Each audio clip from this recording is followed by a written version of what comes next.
Hey, this is Alex from the Good Old Boys Fantasy Football Podcast. To see more videos like this from the Good Old Boys, hit subscribe and support this independent podcast. Anthony Richardson, drafted first round, pick 4 out of Florida. Thoughts on the rookie QB? Has the ceiling of a high profile Cam Newton. And that's kind of what it is. We got to see him develop. We got to see what that looks like. Is Gardner Minshew going to start the first 2-3 weeks of the season until they feel like they have to play him? I know Jim Irsay wants him on the field kind of right away.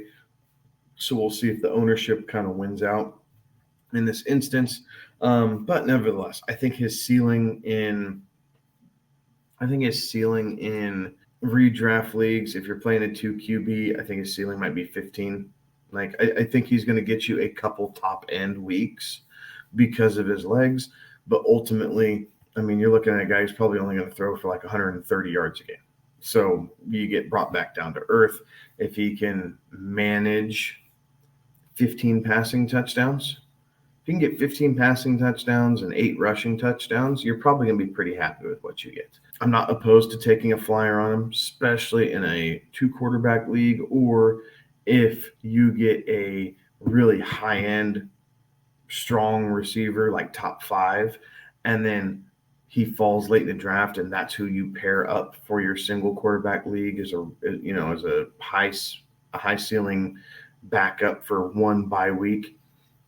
I understand, and I kind of sign off on that one there. I really do think that we could see him have that, almost Justin Fields type of ceiling when it's all said and done there, right? This is a guy that could get 1,000 yards on the ground with his legs, can certainly make some things happen, very athletic, certainly needs some room to develop on the arm side of things, so that could play into some various things there as well. But there's a real chance that we see him score very well due to the legs and manage to get up there towards QB1, but more likely that this is a guy that we see, like most rookies, perform closer to QB20 than he does QB10. And that's where I think I'd kind of see him ultimately play out there for Superflex. Yep. I'm willing to take that shot as the third quarterback to second quarterback on the roster, but for single QB, now I'm gonna pass on that one and let somebody else deal with that, because there's a good chance I can probably pick him up off the waiver partway through the season in a single QB league and just kind of roll the dice on that one there a little bit.